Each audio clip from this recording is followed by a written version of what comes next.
Dear Heavenly Father, we just thank you for another beautiful day of life. We thank you for the many blessings that you have abundantly poured out upon us. And we ask your presence as we open your word. Give us insight, give us wisdom, true wisdom. Just bless our time, bless recording, those who were here, and hopefully that we will learn and our lives will be touched by your presence. In Jesus' name I pray. Amen. Amen. So I chose Ecclesiastes. A couple had asked for Ecclesiastes. I was tempted to do Revelation, but I want to wait until things are a little slower in terms of busyness. I'd like to actually, when we do Revelation, I'd like to be able to be writing as I'm studying the stuff down, because I'd like to document what we're doing. But anyway, so maybe we'll do Revelation later this year or beginning of next year. We'll see. But so anyways, we're going to study the book of Ecclesiastes. We can go as deeply and slowly or as quickly as we desire. I just thought we'd talk about chapter 1 tonight. I thought if I gave you guys a heads up, you could have at least read chapter 1. It's kind of the introduction to the book of Ecclesiastes anyway.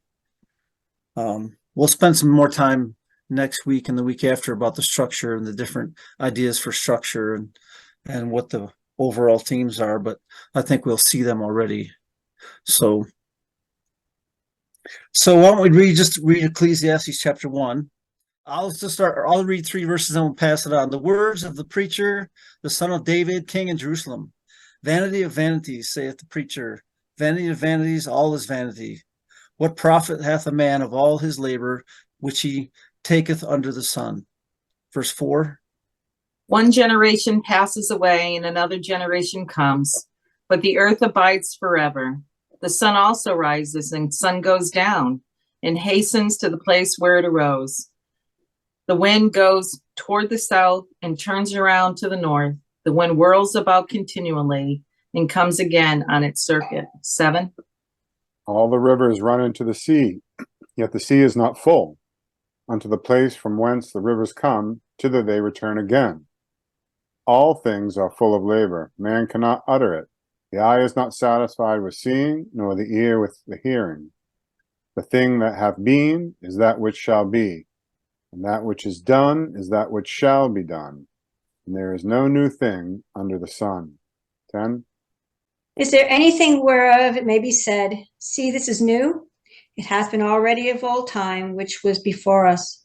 There is no remembrance of former things, neither shall there be any remembrance of things that are to come with those things that shall come after. I, the preacher, was king over Israel in Jerusalem. 13. And I gave my heart to seek and search out by wisdom concerning all things that are done under heaven. The sore travail has God given to the sons of man to be exercised therewith. I have seen all the works that are done under the sun, and behold, all is vanity and vexation of spirit. Verse 15. What is crooked cannot be straightened. What is lacking cannot be counted. I said to myself, look, I have increased in wisdom more than anyone who has ruled over Jerusalem before me. I have experienced much wisdom and knowledge. Then I applied myself to the understanding of wisdom and also of madness and folly, but I learned that this too is a chasing after the wind. For with much wisdom comes much sorrow. The more knowledge, the more grief. So the title of the book, Ecclesiastes, comes from the introduction, the words of the preacher. The word there actually is koheleth. It's the Hebrew word, but in the Septuagint, the word is ecclesia. So that's where you get the word Ecclesiastes. Now, remember when I was sharing with you the process of the kingdom dynamics, right? That when two kingdoms meet, then the ambassador, the messenger goes and he represents the king, and he calls out to the people in the kingdom that they're at conflict with, and he calls out them and he tells them to come out and be part of the other kingdom, right? And so, of course, when they come out, there's this call. There's a call for them to come out, and then the ones who called out, they're the ecclesia. They've come out, and then when they come out, they go into the wilderness, and they're under a teacher, a tutor, and then they're trained in the wilderness. They're taught for a certain amount of time, and then they go before the king to see if they pass the test and they become part of the kingdom. Well, that's what's going on here with the ecclesia, the one who's calling them out. The words of the one who calls out, the preacher, he's the one who's calling out or calling people out. But so he's not just the one calling out, he's also the teacher. So he's the one calling people out of this vanity, and he's also the one that is guiding them or teaching them in the wilderness of instruction so they can understand the new principles of the kingdom and then become a responsible part of the kingdom. So this is important, as kingdom dynamics is the foundation of the book of Ecclesiastes. Does that make sense? So the words of the preacher, or the word of the preacher. Now it's interesting that the context is the idea, he's the son of David, he's the king in Jerusalem. So he's not just the one ecclesia, the one who's calling people out, the ambassador, because usually the ambassador is the messenger, like the Elijah messenger. He calls people out, and then people when they come out of the darkness into the light, then they're given a teacher, the Holy Spirit, the paracol, the one who comes along beside those who are called out in the wilderness to teach them. And then they stand before the king to go before they're accepted into the kingdom. But here in the book of Ecclesiastes, the one calling them out and the one who's the one who's teaching is also the king. So he's all three of those, the parts of the kingdom dynamic. And of course, that's a description of Solomon, but it's also a description of Christ, who's the son of David and king in Jerusalem, king in Israel. Right. That's right. And he's the one who's actually the one who calls out and comes beside them and teaches them, and is the king who judges them. The king who decides whether they become part of his kingdom or not. Yes. Right. So the book of Ecclesiastes is not Solomon having a bad day. That's not what's going on here.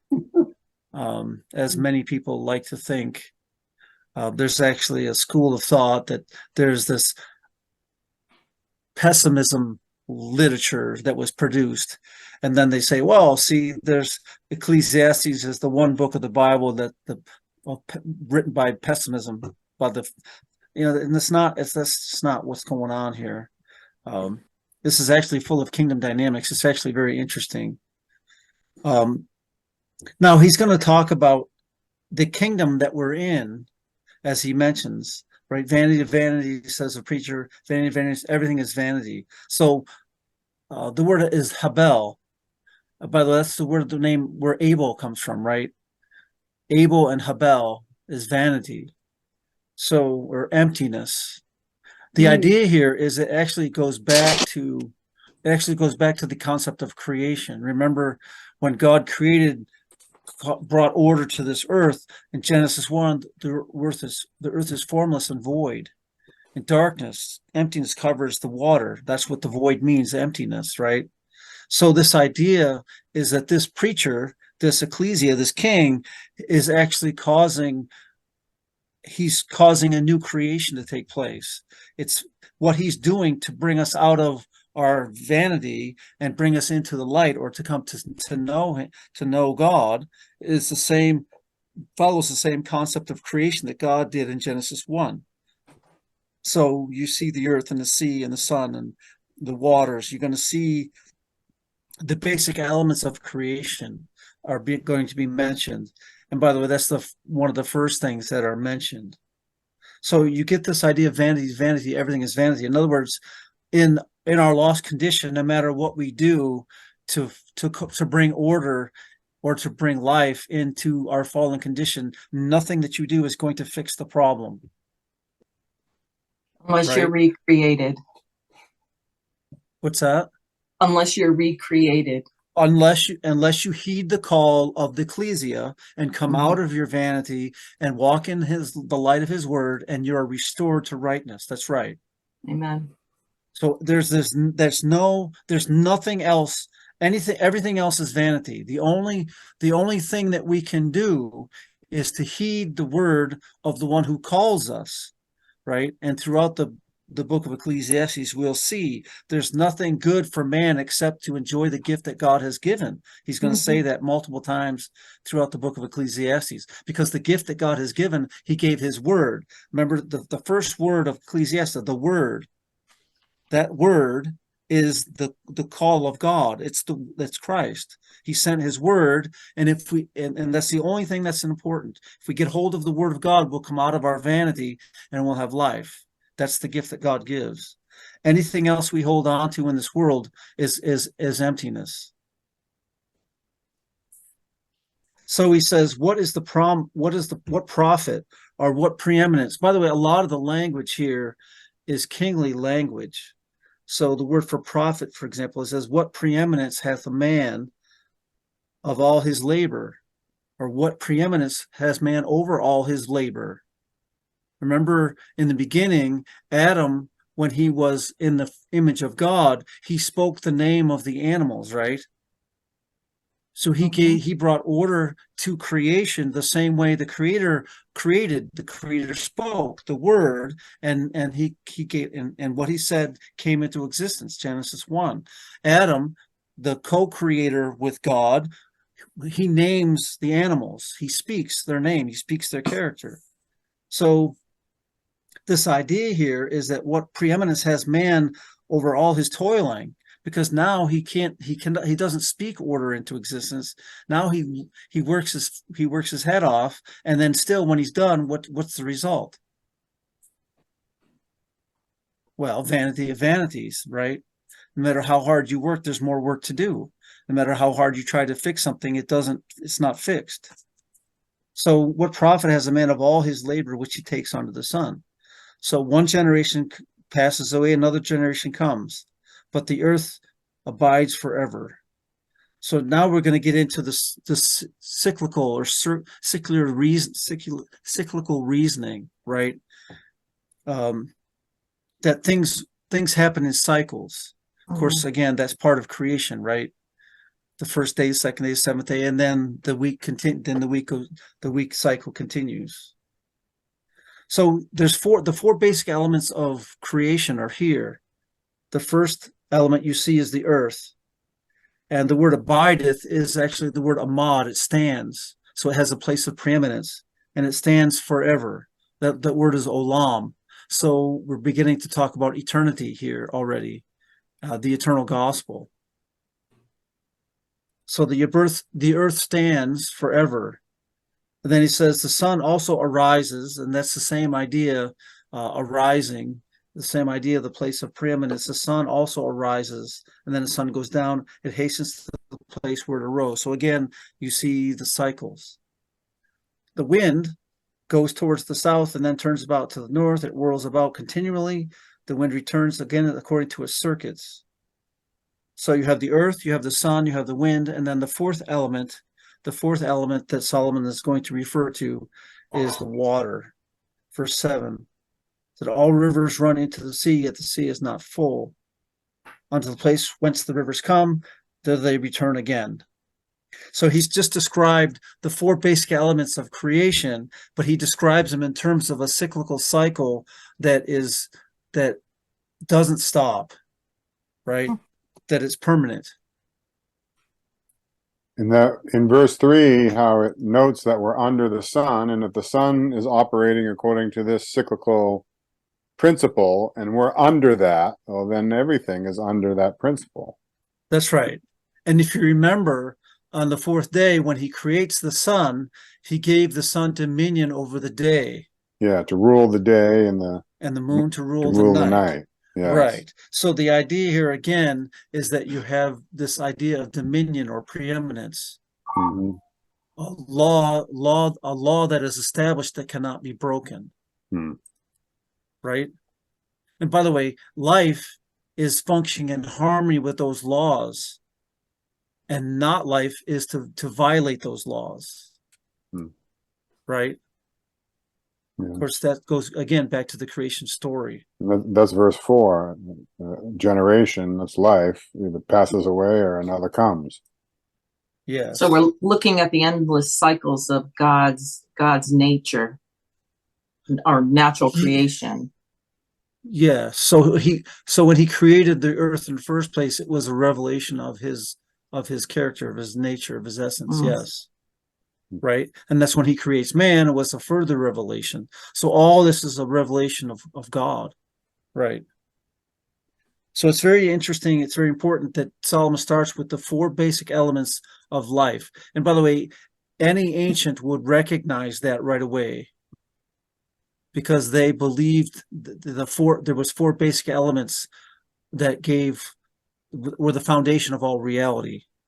So Solomon's trying to describe reality to the minds of people and bring them to the very foundation. That's why we're talking about Genesis 1 and creation, because that's where our minds are supposed to be going.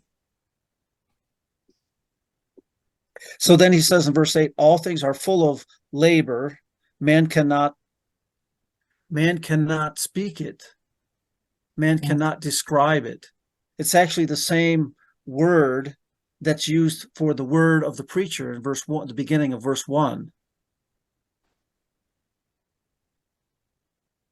So we not only can we not know it, but we can't even speak it.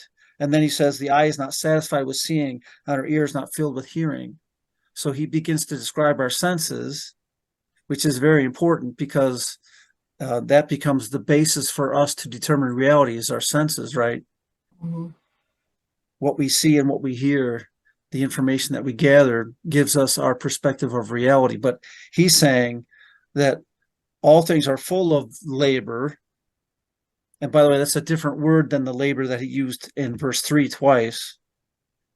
It means weariness, Yes. like how you become Yes. tired from labor. Right. The word for things is actually dabar as well, a word. That's right. The same word that's used at the beginning of verse 1. Right. Yeah. So you'll notice verse 9 starts off the thing. Now, I didn't look that word up, but it's the same idea. It's It's that dabar. the reality that's been brought into existence. That's what he's describing. That's what happens in verse 1. The reality that's brought into existence by the Creator is what we cannot understand or utter, right? It's the same. The thing, the reality that's been created, that has been, is that which shall be. Again, the cycles. That which is done is that which has been done. There's nothing new under the sun. The thing there is actually not dabar. It's ma. Okay. It can mean what, how, why, whereby, wherein, how long, to what The end. process. The process, yeah. The process of how something works. Right. Yes. In verse 10, it goes back to dabar, the thing. Well, yes, but so the thing very is a thing. description of the process of the word dabar. That's what 9 is. Yes. Well, That's what he's saying. Isn't it Yes. also, no eye has seen, nor ear has heard the wonderful things that the That Lord God has in has store done? for us. So it's not even talking about even speaking it, which is man cannot express it. That comes right from there. Right. And the idea is that if we can't speak it, then that means our minds don't grasp it. And he's going to talk about that in verse 11. Right. So a lot of what goes on in Ecclesiastes is going to be about searching to find things out, but not being able to figure it out, or not understanding what is actually going on. And so we're actually we find ourselves like actors in a play, but no one gave us the book to understand what the play is all about. We're going through motions, but we don't know why we're doing what we're doing, which is actually a very accurate description of humanity and what we're doing down here, in our lives, as we try to, make ourselves think we're important, or try to make something name after ourselves. How many people owned the property that you live on before you lived there, and how many people's the house was named or the property was named by a different name, how many names throughout history before you came and now you think it's yours. And you don't think that, when I'm dead and gone, someone else is going to come and they're going to have it's going to be called by a different name. We don't think that way. That's what he's trying to describe. Also with verse 10, when it goes back to Debar, it's like, if there's no new word, that's all been of old, Christ is the word, there's no new thought, nothing we can say that God hasn't already thought and said before us and known. Right. So, and as we know, we're jumping forward, but God seeks the things that are past. In other words, God is trying to bring us back to the original state of creation when everything was in rightness. That's what God is trying to do. So there's no new thing. Amen. That makes sense? Well, I like the way he uses the word all constantly as well. So the idea here is that there's no loophole to saying, well, part of this or part of that.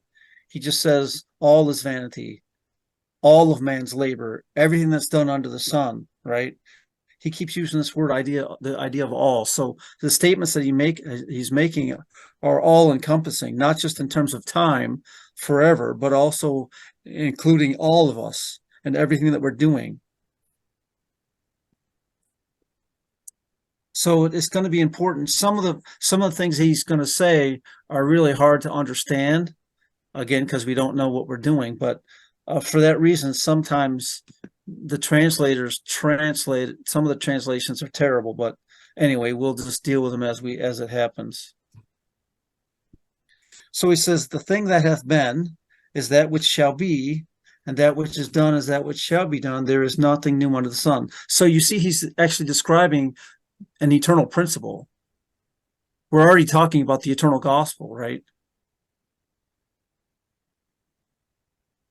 That's why we talk about things happening in circuits, and it happens over and over again. This is where we get the idea. This is where we begin to be taught the idea of typology, that what the Bible described before is describing the same thing is going to happen again. The same process happens again, that there's nothing new. So when you read the book of Genesis, you're actually reading about the past, you're reading about the present, you're also reading about the future. So all the Bible is writing is telling us about the past, the present, and the future. Because really, in principle, it's a repetition of the same principles or the same concepts. Go ahead, Beth. So these things going in cycles. All right, so going back to Genesis, sin entered the world and everything went into a rapid decline. I mean, you got the first, you got Adam and Eve, but then their son goes and kills their other son. So you've already got murder, you've already got lies. With Adam and Eve, you've already got blaming, you got anger, you got this, you got that. And obviously God had to step in, not only back that early in the game, but through so many different generations. And you've got like you're talking about cycles and stuff, and it's like, people talk about, oh, the 50s, those were like the good old days or whatever, or somebody's got some decade that's like the good old days. So when these things go in cycles, is it like there's nothing new, but they're at like different degrees and intensities, and it's like, even if you perceive a certain time to have been a good time, there was still sin there. So God is trying to show us that whether it's little sin or big sin, it's still sin, and it's still going to perpetuate into the chaos that we have now. Mm-hmm. I mean, like when I was in school, the big thing was, oh, there was gum under the desk and there was cherry bombs in the lockers. You know what I mean? And now we've got all these shootings and everything, and all this, I don't even want to get into it, but all this crazy stuff that goes on in the schools now. And it's like, if God didn't intervene, we would have all been destroyed a long time ago. Right. So That's right. I'm not really sure where the cycles come in.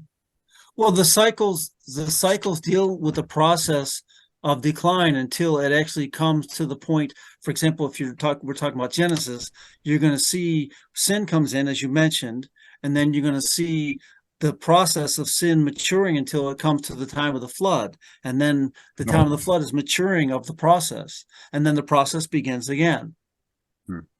Right? And then you see the process and then the Tower of Babel. And then it culminates to the point where we're murdering God's son, which you would think would be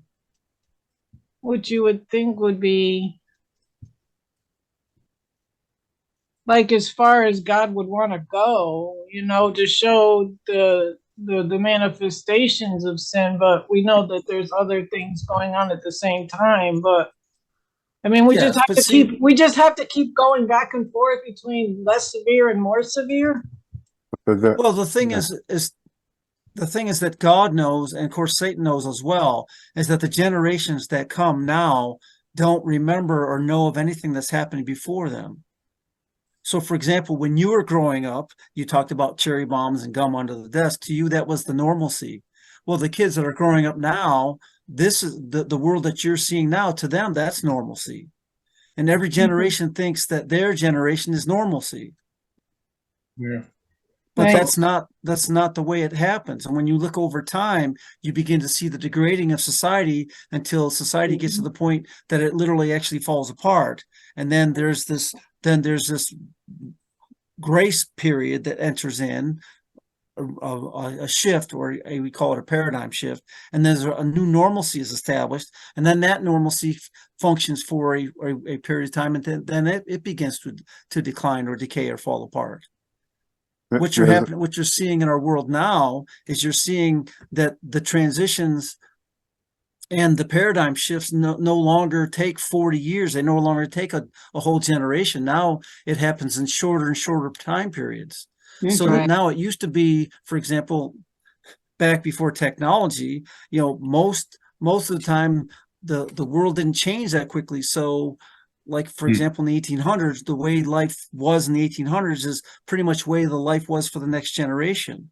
But what happens now is that you don't even have a generation. Like, I was talking to my son, and he's in college, and he says that the kids are just 5 years behind him, are just totally different mindset. They're not, it's not a generation anymore. It's the transition is so quick. So what's happening, what happens in the end, just like any time at the end, is the process matures, which means it happens quicker. It happens rapid. The final moves will be rapid ones.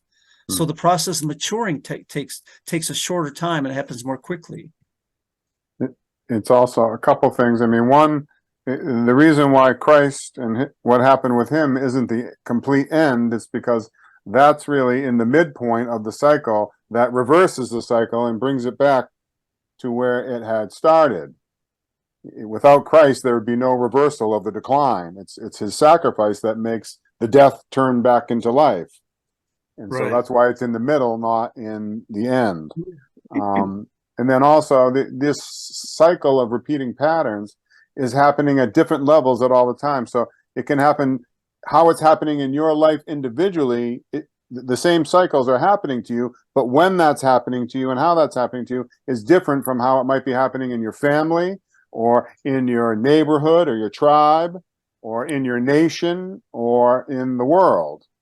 There's all these different levels, and each level is going through the same repeating patterns, but they're not necessarily at the same stage at the same time, because God deals with everyone individually, and then he also deals with groups.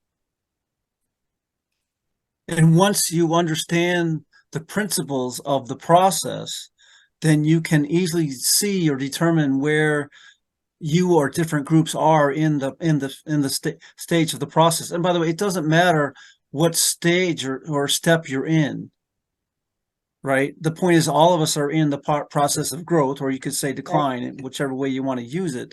The point is that if we're functioning in harmony with the principles, then the process will be the end of the process will be what it's supposed to be. So if I function in harmony with God's principles, for example, then the end of the process will be the restoration of the character or the image of God in me.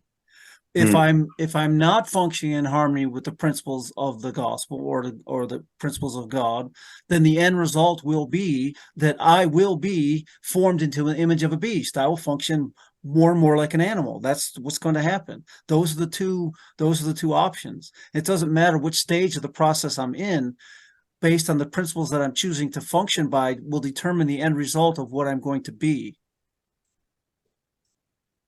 Does that make sense? Yep, choices. So this is where the Bible tries to get us to understand or look at ourselves in terms of the fruit that we're bearing or the consequences of the choices that we're making. But the point is that I'm actually the one doing the choosing because God's grace has intervened. I'm actually the one doing the choosing. I can either choose to be restored because I'm functioning in harmony with the word that's been extended to me, or I can choose to continue to degrade because I reject the word and I'm going to do it on my own. And I'm going to try to beat this vanity thing. I think I'm smart enough that I can work hard enough, or I can do whatever I can do to bring order to my little world. And that's all the order that I need. Well, okay. So, I mean, that's the choices that we have to make. That's why the preacher, the teacher, the Ecclesia is writing to us, because he's telling us, look, you're actually a rat in a little whirling wheel that's spinning around, and the faster you run, you're not getting anywhere. And he's trying to awaken us to the realization of our condition so that we'll look outside of ourselves. We'll look to the word, God, and the principles by which his kingdom functions, and come out of our vanity, come out of our emptiness. Right. A lot of these, prophetic books we're looking at, like Daniel and Revelation, they're full of symbols. And then we try to understand the symbols and we look at the meaning of the word. It almost always has both a positive and a negative meaning. Sometimes it's the exact opposite meaning for the same word. And what we come to realize, we see here in Ecclesiastes, my choice is what leads to whether the word that's coming is negative for me or positive for me. So That's like, right. with the first four seals, the world calls them the four horsemen of the apocalypse. And they have all these crazy disaster scenarios connected with the first four seals because they're totally in disharmony with God, and they don't want to come into harmony with God. And the end of the world for them is disaster. But if we realize that they're actually the messages of God to save us, they're the everlasting gospel, and I don't resist that message, but I come in harmony with it, well, then the symbol's positive for me. Right. I like to use the second coming as the example because everybody usually understands, right? So if you're a person of faith, you're looking forward to the second coming. But if you're not a person of faith, then you're not going to be happy when the second coming takes place, right? Right. So there's a positive and there's a negative, and that positive or negative is based on the choice that we make in terms of our relationship to the word or to God. That's what makes it either positive or negative. By the way, that's grace to us as well. The fact that we have a choice in the process at all it's been grace to us. Because what should have happened when sin came in is that we had no choice. We were slaves to sin and have no choice over it. And by the way, we can actually bring ourselves to that same position again. You don't believe me? Ask someone who's addicted to something and ask them how they're faring to stop that addiction. So that's verse 10. See, is there anything wherever it may be said, see, this is new? It hath been of old time, which was before us. Then he tells us in verse 11, this is very important throughout the book of Ecclesiastes, there's no remembrance of the former. Neither shall there be any remembrance of things that are to come by those that shall come after. You This don't is know why what when you came try to before, talk you to you, can't know what's going to come. well, the truth is all we know is what we know, and actually we don't even know that, but we think that what we know is the summation of something. So, for example, you try to tell your teenage kid something that's going on, and they say, yeah, you're just old, you don't understand. And you're looking at them going, yeah, well, you're just a teenager and you don't understand, right? Mhm. And then when they get older, then they realize, oh, now I understand what they were saying, but now it's too late. They've already made the choices, right? Yeah. It's very interesting, by the way, as you already know, that to remember, when God remembers something, that's when God acts. So it's Say very, that again?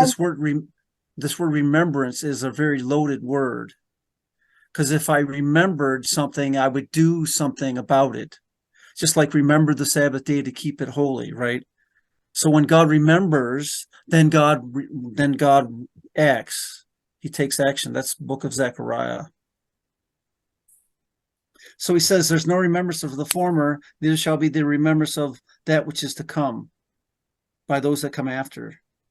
So then he starts back. He says, verse 12, I, the ecclesia, the one who calling out, the preacher or the teacher, I was king over Israel in Jerusalem. And I gave my heart to seek and to search out by wisdom concerning all, and of course things is applied, but all things. So he's back trying to understand the foundation of reality that are done under heaven. This affliction or this sore travail or this difficult process, God has given to the Son of Man or to the sons of man to be exercised therewith. So we're supposed to be going through the process of understanding the foundation of reality. That's what we're supposed to be doing. And if we go through the process of understanding the foundation of reality, what are we going to come to? What's the foundation of all reality? God. Well, it's the Son of Man himself, right?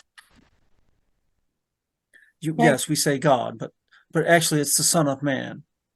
Jesus is the one who created everything in Genesis 1, and he's actually the one who's redeeming us, right? Right. So Jesus is everything. If we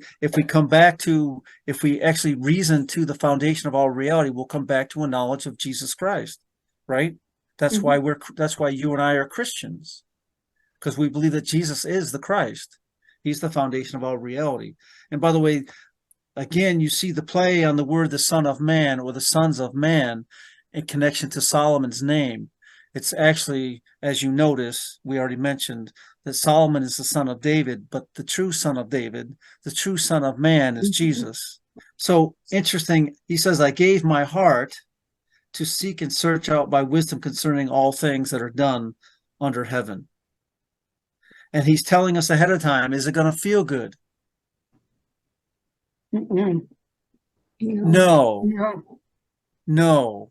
And he's going to emphasize this, that if you function by your feelings, then you're not going to come to a knowledge of reality, Right. because your feelings lie to you. Your desire to make yourself feel better is actually part of the deceit that God is trying to bring you out of. And we're going to see that here very quickly, because this is kind of the theme of what he's saying. So he says, I have seen all the works, verse 14, that are done under the sun, and behold, all is vanity and vexation of spirit. So he adds to the vanity the painful process, vexation of spirit. That which is crooked cannot be made straight. That which is wanting cannot be numbered. What's he talking about? What is. Yes, but what's he talking about? I would apply it to us. Yes, us. Right. Right? We can't fix ourselves. We're broken and we can't fix ourselves. That's right. And actually, God cannot even fix what is broken, right? He has to create a new being. You have to be born again. Right. You have to be a new creation. God isn't just tweaking the old, right? No, This is important. God isn't just taking your twisted little life and then taking some little immoral behaviors out and fix a little here and fix a little there, and then you're okay. No, that which is crooked cannot be made straight. When he makes you straight, when he makes you righteous, how does he do that? He reworks the clay. You have to be a new creation. You have to be born again. It's not a modification of the old. But However, he can't fix anything unless you put yourself in his hands. Well, he can't recreate you unless you surrender to him. But the point Right. that I'm making here is that it's not a modification of your old self. That's not the gospel. The gospel is that you are a new creation. The old is gone, the new has come. Right? That's why the ancients use the idea of being born again. So he's saying that which is crooked cannot be made straight.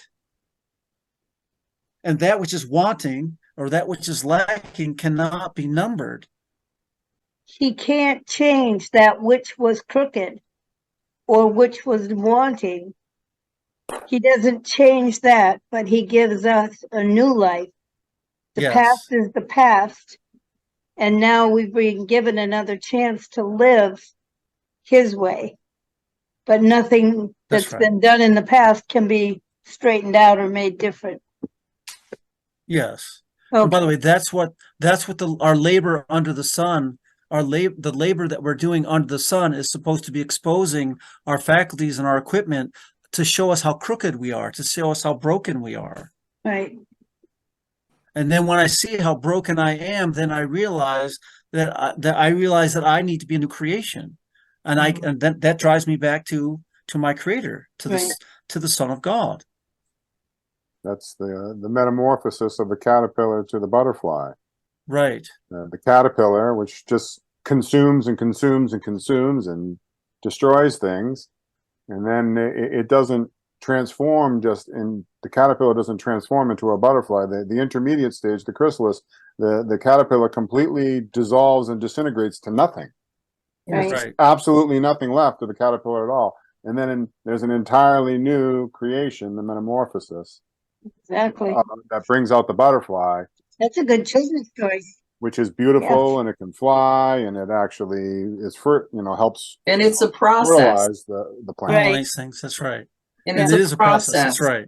You Yeah. can't forget that it's a process. And understanding that process and the That's right. steps of that process are very important. Yes. So that's the second half says that which is lacking cannot be counted. You and I do not even realize how broken we are. We don't realize how sinful we are. We don't realize how far from rightness we actually are. How can we? We've never seen anything that wasn't. Right. That's right. It's the same idea of looking at this world. We have no idea how far away from God's original creation this planet actually is now, because we never saw Eden. We never saw it when it was in the state of rightness. So what is lacking cannot be counted. So this idea, he's telling us this idea that you're going to produce rightness on your own is just this impossibility. Get that idea out of your head. Exactly. It's not going to happen. It's You don't even insane. know what rightness is. So you can never make yourself measure up to something that you don't even know the measure of. Right. So that verse 15 is really a zinger. He really lays the foundation. Mm-hmm. It's kind of like Paul in Romans saying, all have sinned and fall short of the glory of God. Well, that's what Solomon's doing here in Ecclesiastes. That what is crooked cannot be made straight, and what is lacking cannot be counted. So give up this idea you're going to fix yourself and make yourself acceptable to God. That's not going to happen. No, the only thing you can do is realize how far away from the mark of rightness you really are, and then surrender yourself to the Creator, and He can recreate you. He can restore you to rightness. That's right. And that's So the notice hope. verse 16. So I communed with my own heart. Very interesting. Why is he communing with his own heart? Examining himself, maybe? Taking stock. Wrestling with God. Yes, because our hearts are deceitful and desperately wicked, right? Right. So a lot of what's going on in Ecclesiastes is Solomon wrestling with himself. I commune with my own heart, saying, Lo, I am come to great estate, and have gotten more wisdom than all they that have been before me in Jerusalem. Yea, my heart had great experience of wisdom and knowledge. And I gave my heart to know wisdom and to know madness and folly. I perceive that this also is a vexation of the spirit. So in all his wisdom, did Solomon know everything? No. In all his wisdom, did Solomon make wise choices? No. No. No. How in the heck else would you end up with 700 wives? Excuse me. And you're smart? No. I don't think so. Right? Mm. Notice what he says in verse 18. This is important. He says, for in much wisdom is much Grief. grief. And he that increases knowledge increases Sorrow. sorrow or pain. So the idea is that the more I come in touch with reality in this fallen world, the more it's going to hurt. So where do we If get you the want to know what idea? truth is, then you need to be willing to push through the pain of coming to know the reality that you say you want to know. Yes. Because So the where do you more get in this touch with idea that the reality you more- come in this dying world, the more you're going to experience the pain of death. Of self. Or I could say it the same way. The closer you come to Christ, the more evil you're going to see yourself to be, and the further away from Christ you're going to realize you are. Right. And those people who think they're right already are those who are so far away from Christ they can't even see the reflection of him that shows them all their imperfections. So I will never come to the point in this fallen world, in my fallen condition, that my flesh enjoys the process and it feels good. That's not what's going to happen. It's not reality. So get that out of your head. Get that expectation out of your mind. That's not what's going on. Does that make sense? Yep.